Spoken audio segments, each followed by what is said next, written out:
Okay. Well, thank you, everyone. Let's get started with the NIST discussion. The NIST cybersecurity framework it was developed and published by the U.S. National Institute of Standards and Technology. They've been around since 1901, and they're the governing body in the U.S. that determine all sorts of standards. A little bit like the DIN group in Germany, or the UK kite mark in UK, and the British Standards organization.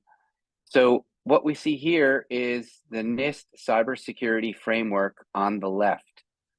This was published in 2014, and it was a long process, a process that became important with the growth and the birth of cloud computing and the need to protect organizations and help organizations meet government standards for cybersecurity. And you could see it's got several functions, including identify, protect, detect, respond, and recover.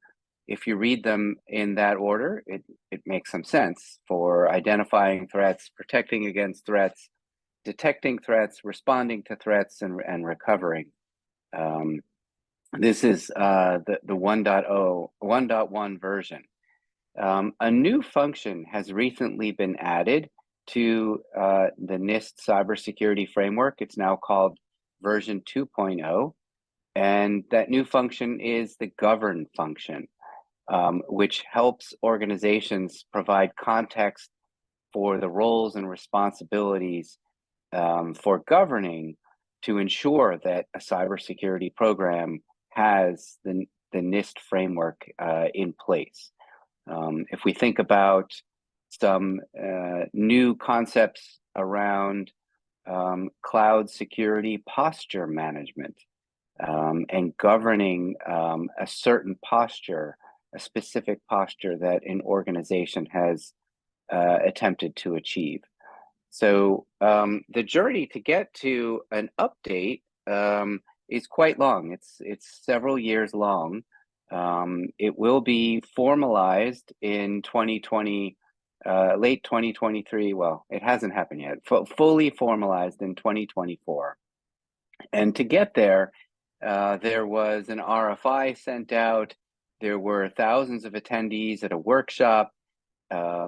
And a second and third workshop, but you also note that there's comments, right? Hundreds of comments are sent in by organizations like Seceon, like other standards and framework institutes and nonprofits to build on and create an update. All those organizations provide valuable insights and updates to the documentation and the framework itself, and how to implement that framework. So when we look at the NIST framework 2.0, and we see it in the center of this graphic here, and we think about identify, we think about tools like EDR on the endpoint, or other methods of applying threat intelligence and vulnerability assessments to ensure that organizations are identifying threats, indicators of compromise, indicators of behavior, and there needs to be a protection scheme in place to not just identify, but to protect organizations. And that's where you see technologies like XDR and NDR come into play for endpoints, servers, clouds, applications, user identities, and then certainly on the networks, from firewalls to the cloud networks and beyond. And then there needs to be a detection mechanism, right? So identifying those threats, reviewing logs, reviewing events, reviewing flows from networks, and detecting that those threats and indicators of compromise, indicators of behavior has become incredibly difficult, right? We're now dealing with billions and billions of events and flows and logs that have spiraled out of control when we look at today's large attack surface. And really the only way to do that successfully, scale in real time, is through the use of artificial intelligence and machine learning and new techniques and technologies around behavior on networks, behavior on endpoints, and the use of identities across infrastructure applications around the world. Detection has become incredibly difficult and really requires a very modern approach. And certainly responding. If we look in the lower left here, everything should be going into a SIM, and those SIMs, the legacy SIMs, are more of a database where you store all the logs, flows, and events, and then query them and look for indicators of compromise and behavior. But today's SIMs are all completely integrated for ingesting, detecting, and then automatically responding. And you can see the reference to security, orchestration, and response automation here with SOAR. And responding to those threats really requires a real-time view on those threats, real-time ingestion, and real-time detection, so that those responses can happen in milliseconds to block, stop, and quarantine malware, ransomware, identity theft, and beyond. Things have escalated to the point where responses need to be incredibly fast. And then recovering, right?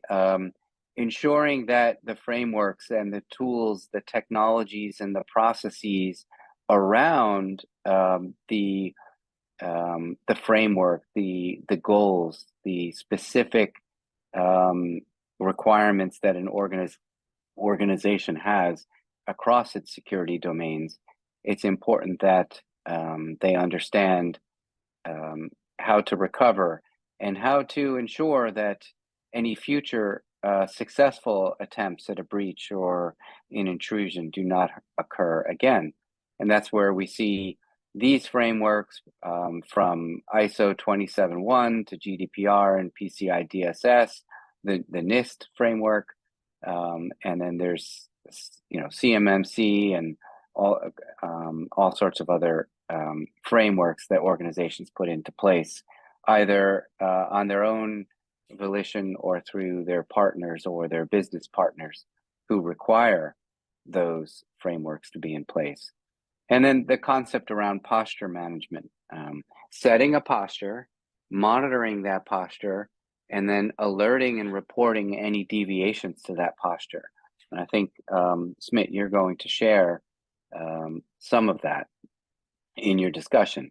So I think this is a nice view on how to take the framework of identify, protect, detect, respond, recover, and govern, and view it from the lens of modern cybersecurity tool stack.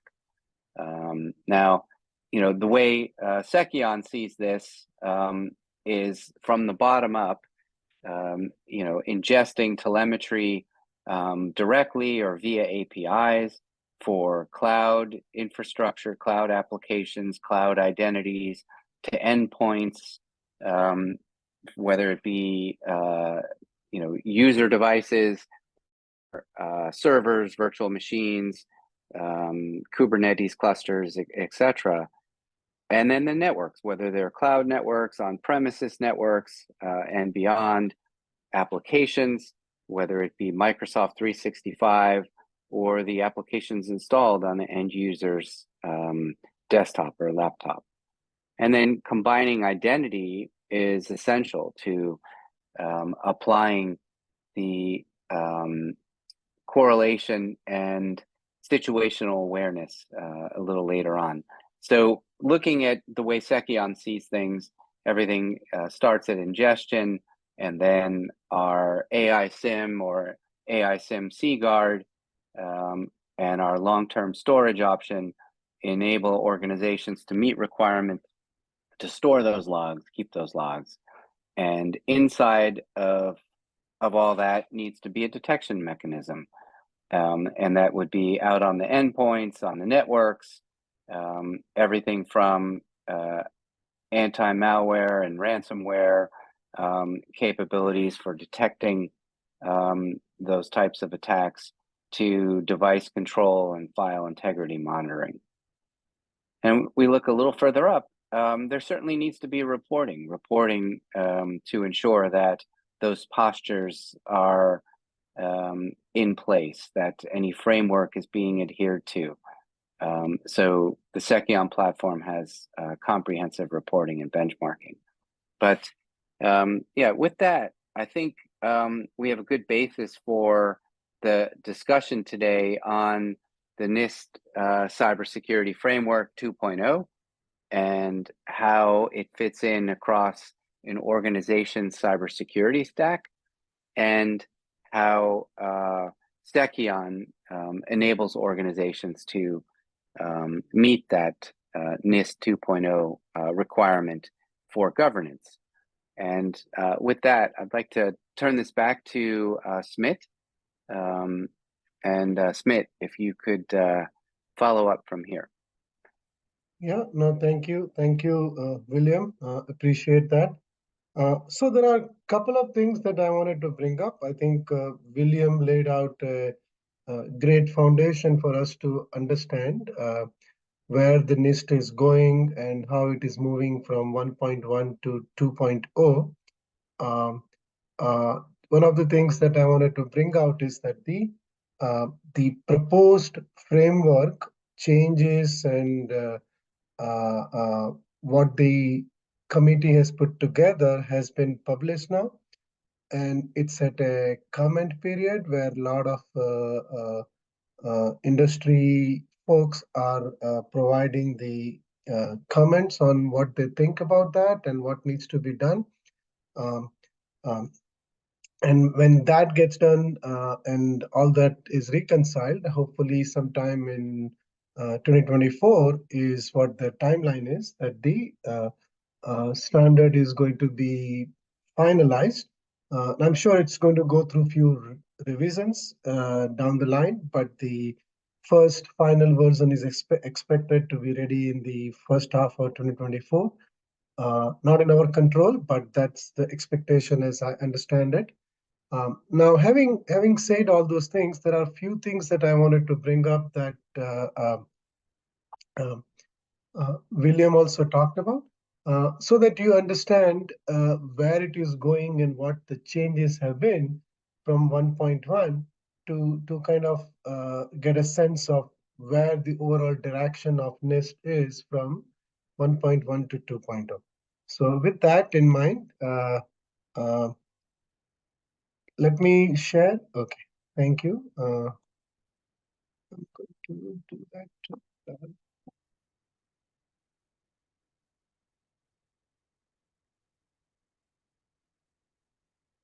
Okay, you should be able to see the screen that I'm sharing here. Okay, let me do this.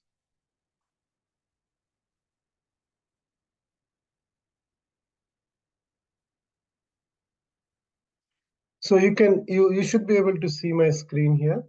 Okay, so this is kind of where we are thinking it's going to go. So you can see here is the report, which is like a NIST CMMC dashboard type of thing. Okay, and we are going to give you a overall score in the different aspect of it. This is kind of a template, so you know what it's going to look like. Okay, and then you will get the different score at the bottom here. Okay, that's the direction in which we are going with this. So you can kind of see where it's going to end up. And if you see here, then for each of the items that you would have the corporate risk. Risk management is an important aspect of it. So we would provide this risk management framework as we go step lock with the standard development. Um, and we are going to provide some of the things that you will have to manage as a NIST compliant entity. That okay, how are you performing against that? What are the open items? What is the medium risk? You are going to see what are the issues that you are dealing with? What is the impact of that? How you are doing with regards to the risk by individual category, legal side, physical asset side, and so on. And then there will be some risk map.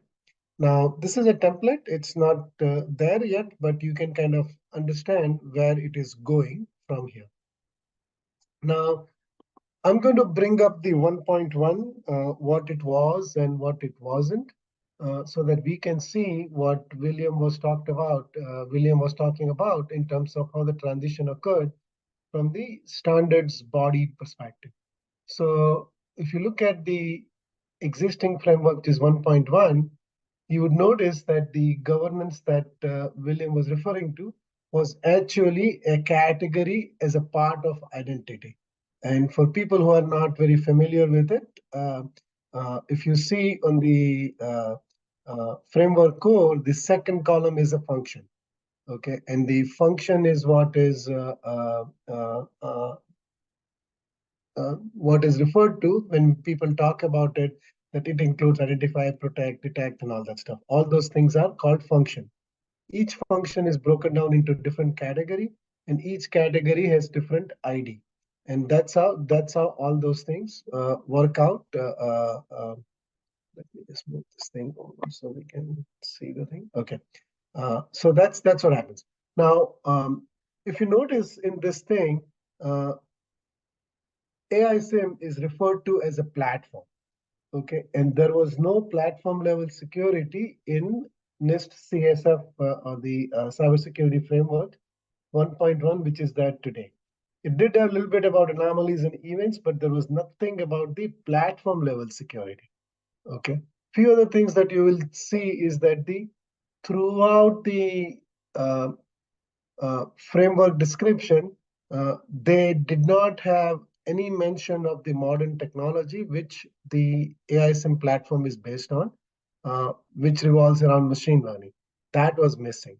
The other part is that we know that it didn't mention anything about AI in the 1.1 as well.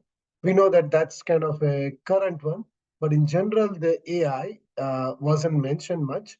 Okay, other than one reference to that, and that's about it. And if you look at it, it talks about all these different things, but it's not putting any emphasis on the automation side of it. So this were the at least some of the shortcomings of the CSF 1.1. Now, you think that some of them they might have addressed, and they indeed did, and which is what you see in the first two black items that I talked about. Those two they have addressed, but you will notice that the rest of that they have not yet addressed. Okay, so let's look into that. So here is the one that William was talking about. You notice here that in this donut type of thing, that the pie chart type of thing that they put together, okay, the govern is, even though it's like a function here, and if you look at it in the tabular form, it's like you would feel like there are 6 of them now. But if you look at it from the how it is applied, it is encompassing all of the other aspects. So they are not looking at govern as a separate function itself. They are saying that govern should be used throughout all these other functions, identifying, protecting, detecting, etc. That's an important aspect. Furthermore, you will notice that compared to the previous framework that they added the 11 new categories. They might have renamed some of them to make the meaning clearer, but at the end of the day, there were 11 new categories were added or renamed. And we can look at it in detail, but we are not going to go through that today. The furthermore, you will notice that the 12 categories were removed.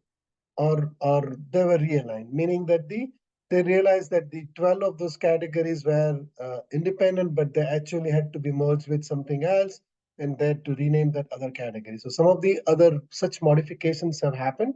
So whatever NIST report that you would have for the 1.1 has to be adapted to accommodate those parts. You'll notice that if I go to the previous one, you'll notice that in the identified governance was a category. Okay, it wasn't a function. And if you look at this one, you notice that the governance renamed to govern became a function by itself. Okay, so they collected a lot of different things and put that into a single function called govern. Okay, so that's what they did. And this is a big deal because they are saying, and what we have been saying since 2015 when we started the company, that the governing on a proactive basis is extremely critical. And you not only have to govern in you need to be proactive from the get-go, but you need to be proactive throughout the security cycle. Whether you're looking at the posture, whether you're looking at the mitigation, whether you're looking at the identification, all of them has to be proactive and it needs to be real time.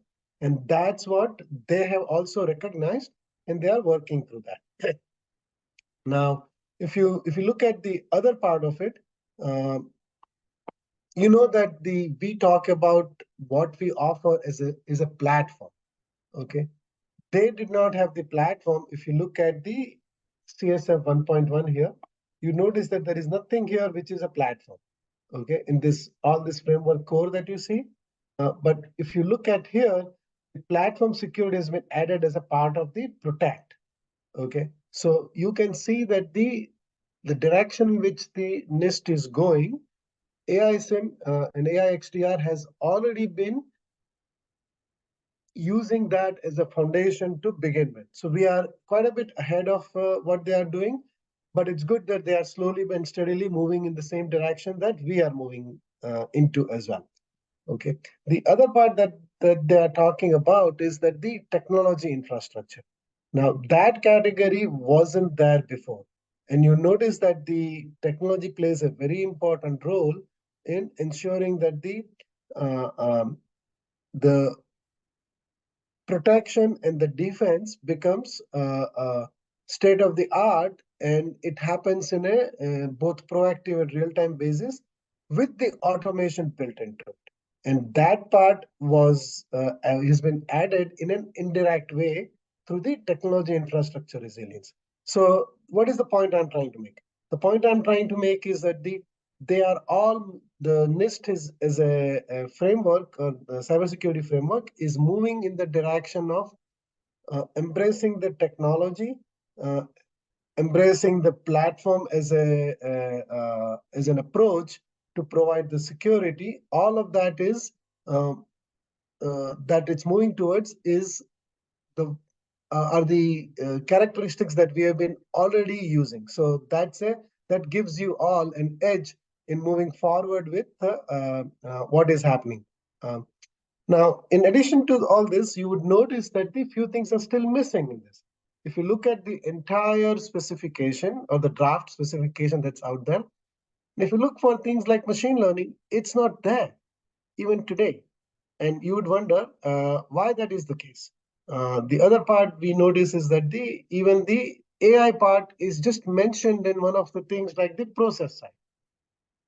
Okay.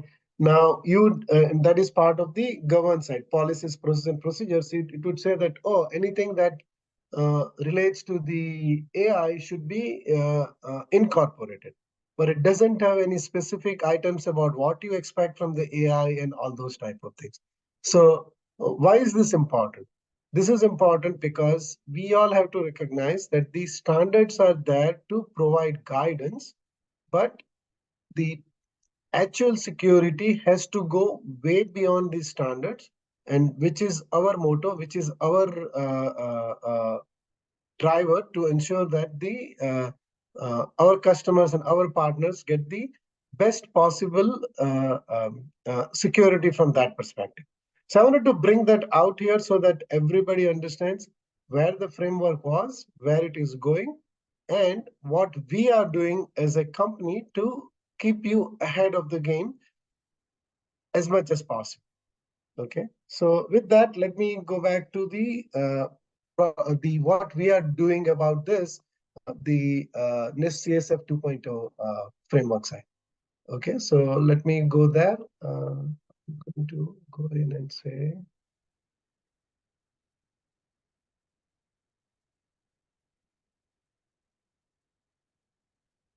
I will share now the next thing, which is,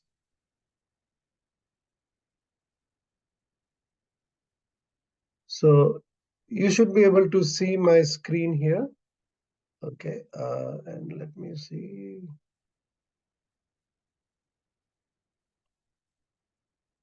Okay. So you notice here, you should be able to see my Google Sheet or the Excel sheet.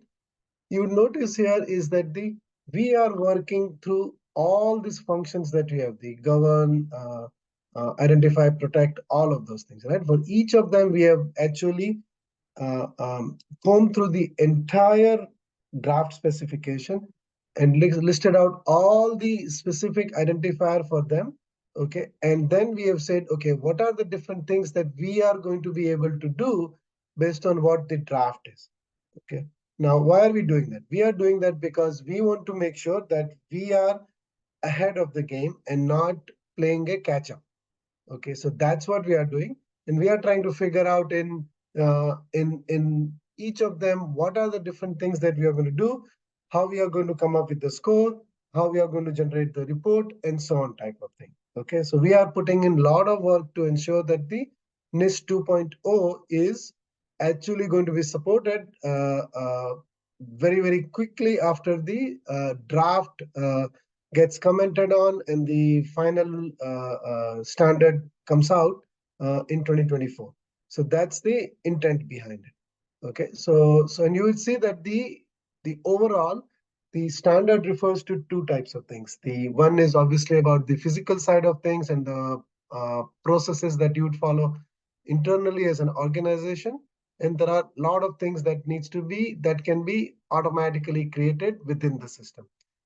So we are going to take care of all of the things that can be created within the system, and I will show you next as to what are we doing to get that ready for you.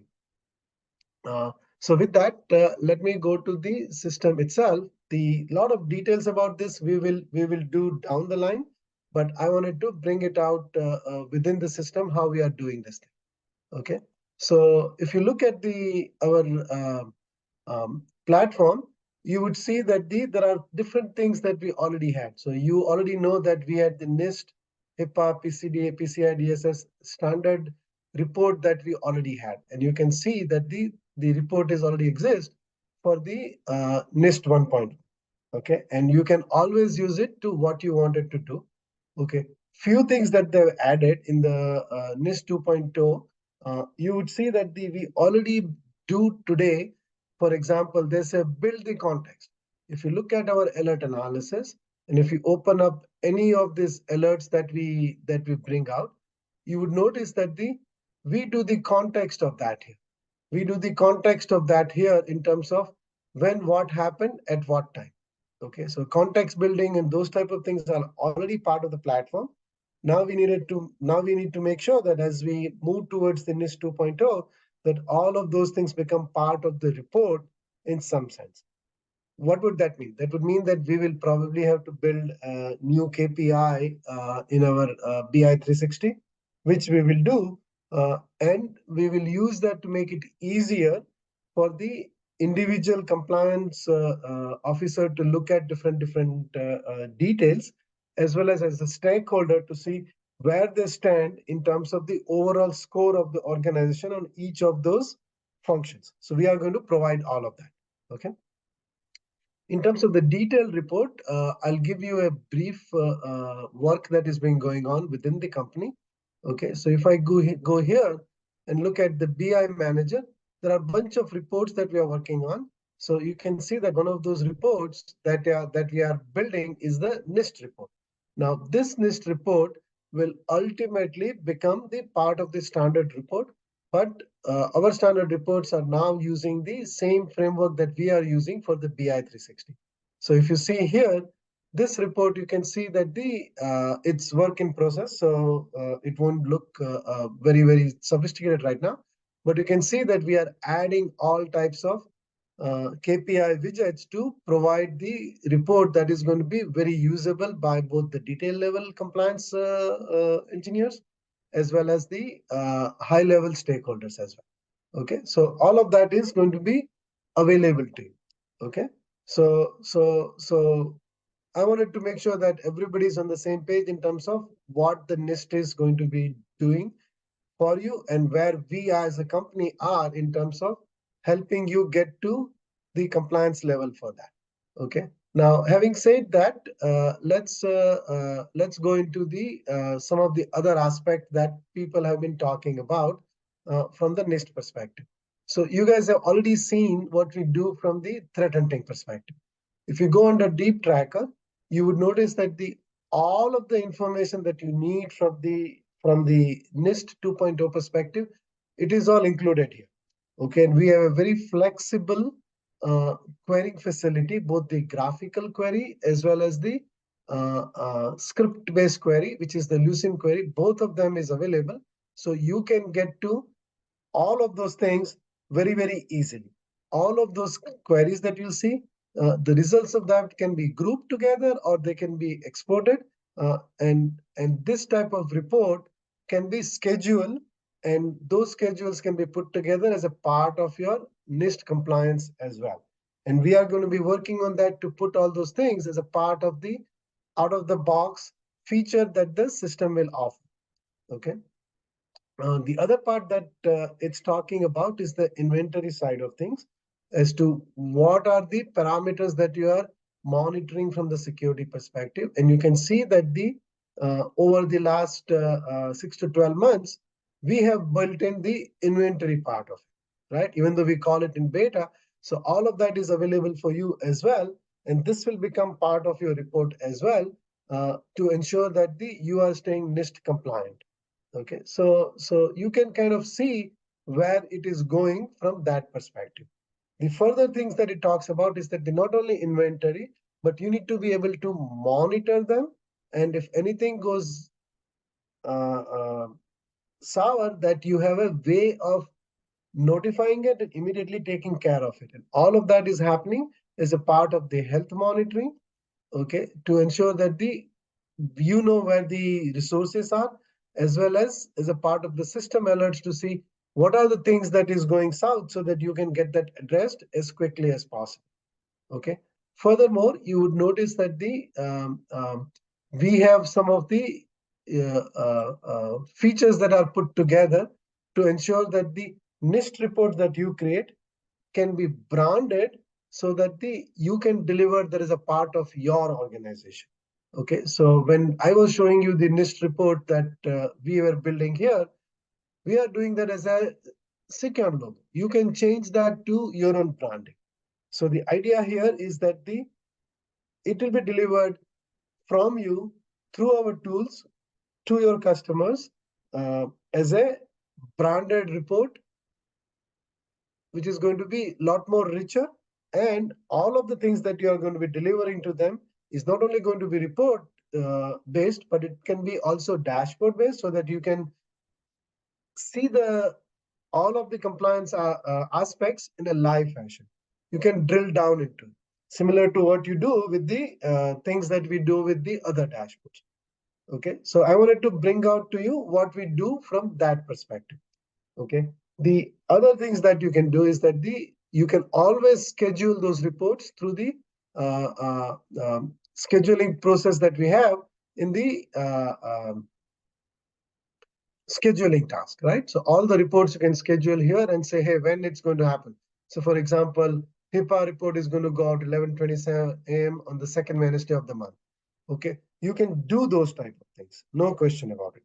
But individual aspects of that report are specific KPI, are specific continuous compliance based things.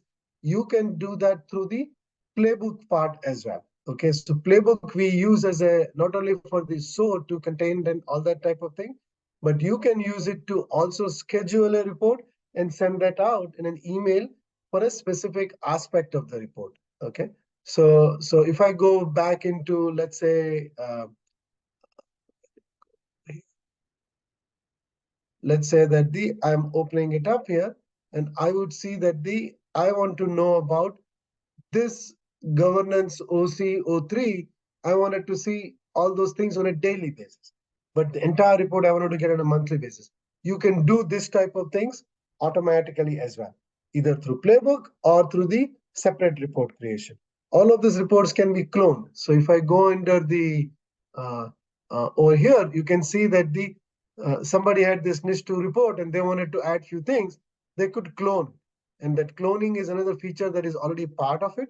So you can see that you can become compliant, plus you can support the customers to what they need, and you can deliver a value add to your customers through whatever new things that you wanted to offer to your customers at obviously appropriate price point and all that stuff.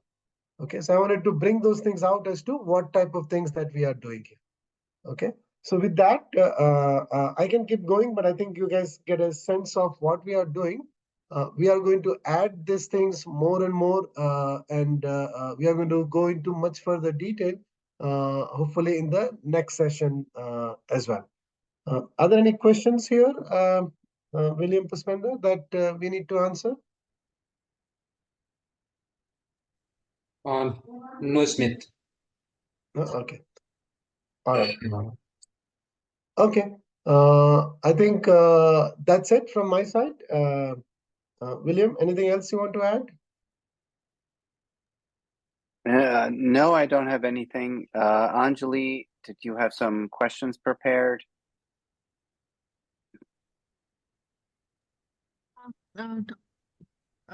I think we have it online. Yeah. Can you read one of them? We can try to address No, that. I didn't get any Q&As actually. Okay. Last time we got it, but this week we didn't get any Q&As. Okay. All right. Okay. So yeah, so we are going to cover this further in the next week session as well.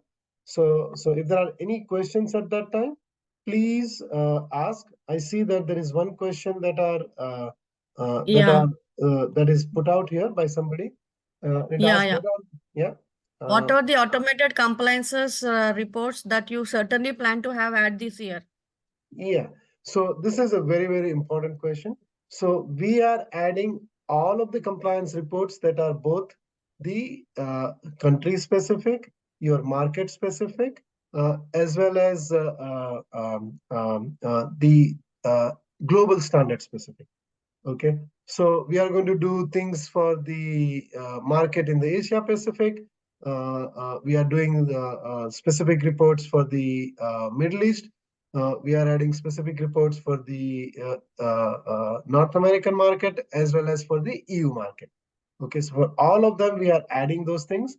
Okay, so as an example, I know that in the um, um, EU market, GDPR as a built-in report they are looking for. We have a lot of features of that, but we are going to add a specific report for that.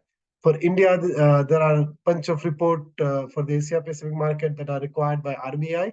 We are going to be adding those reports as well. Okay, and so on. Okay, so yes, there are going to be a lot of them that we are going to be adding here. Okay.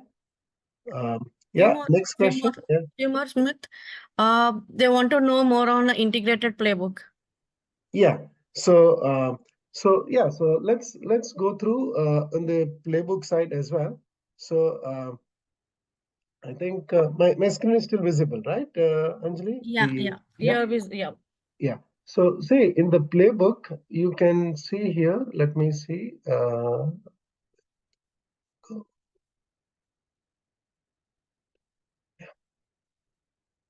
So if I open up any playbook, just for the sake of, let's see. So let's see, this one I would import, edit this. So this is one of those report. See here, there's a trigger here. it gets bunch of threat indicators, which is from the deep tracker. Then it sends it to CSV and sending the mail to somebody. Okay. So there are this type of things that are available where you can do it dynamically based on whatever query that you want to make from the deep tracker. And that query would be specified here. So you can see that the query is specified here as to what I want to get from it, and I'm going to send that out. Okay, so all those things can be done. Okay, and when you run this thing, the trigger could be, let's say, every 5 minutes you can do it. You see what it's doing here? Okay, you can do it at a specific time if you want to do. You say, I want to do it once a day. Okay, you can do that also, or you can do it at a specific interval or interval between times. So all of those is available to you through the playbook to send that out versus the scheduling, which is usually limited to at a scheduled time you send that out.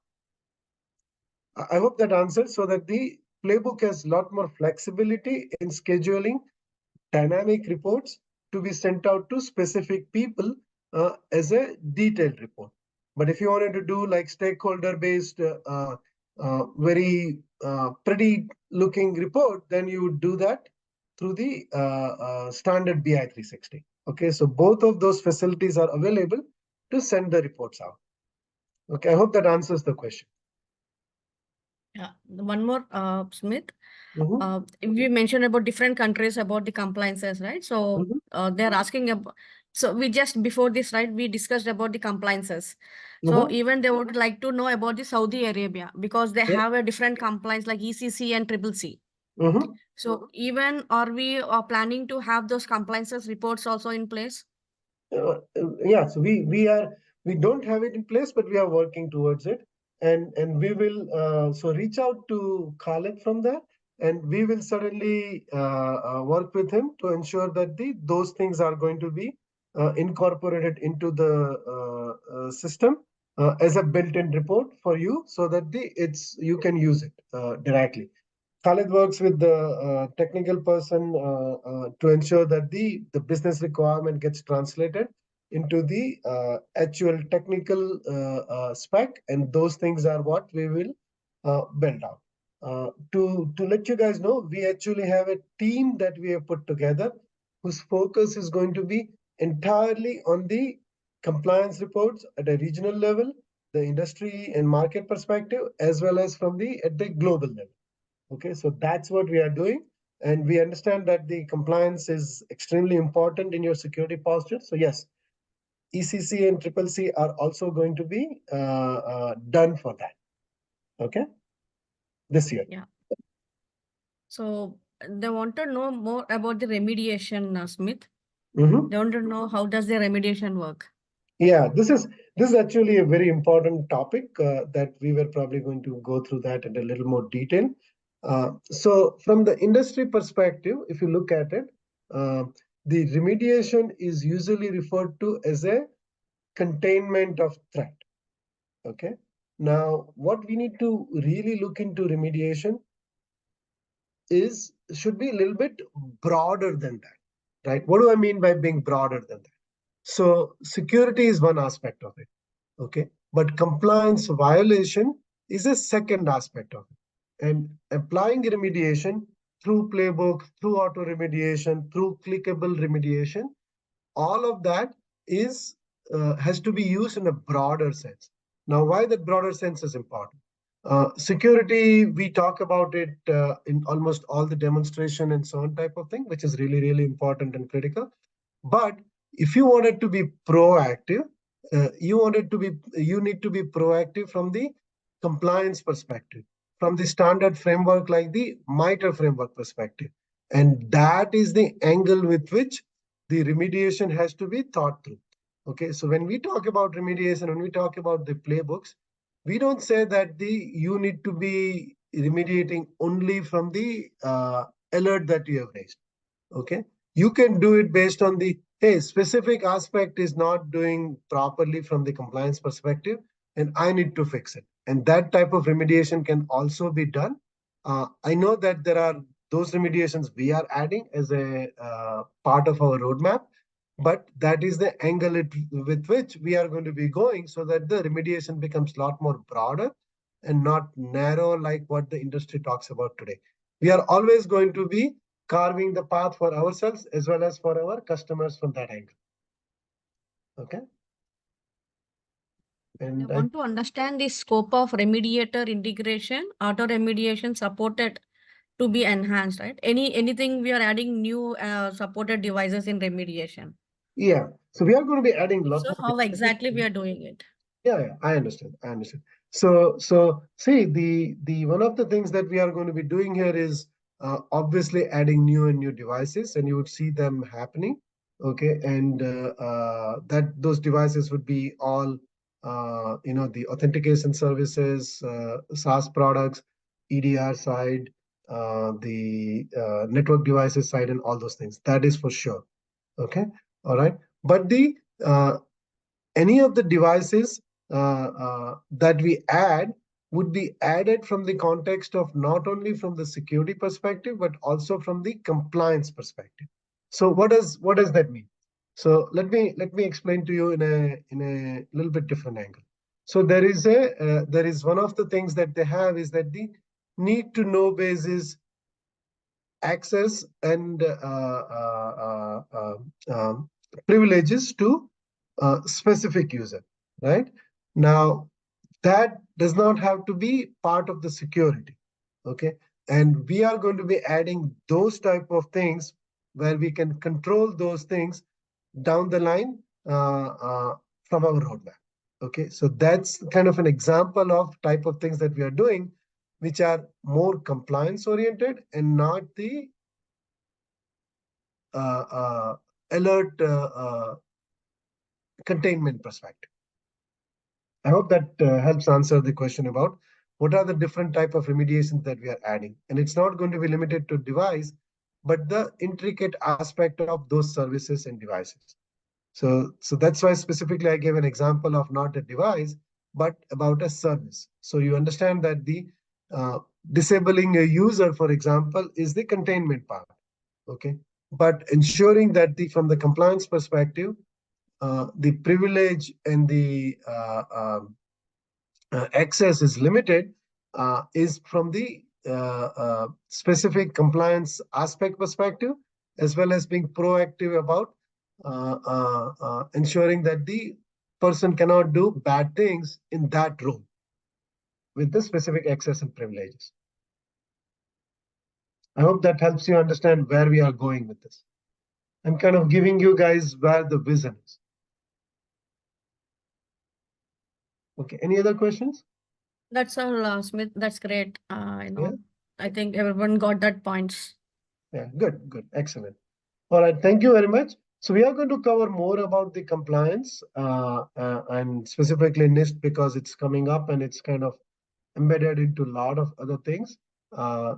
You'd find that the almost all compliances throughout the world look at NIST as a foundation, and they adapt that and they add, remove, update things from it. So NIST is a foundation, and we are going to be very strong about those things as we move forward. Okay. So with that, I'm done. Any last minute things that William, Anjali, Pushpinder, you guys want to say before we wrap up? Not from me. Thank you, Smit, and really great insight.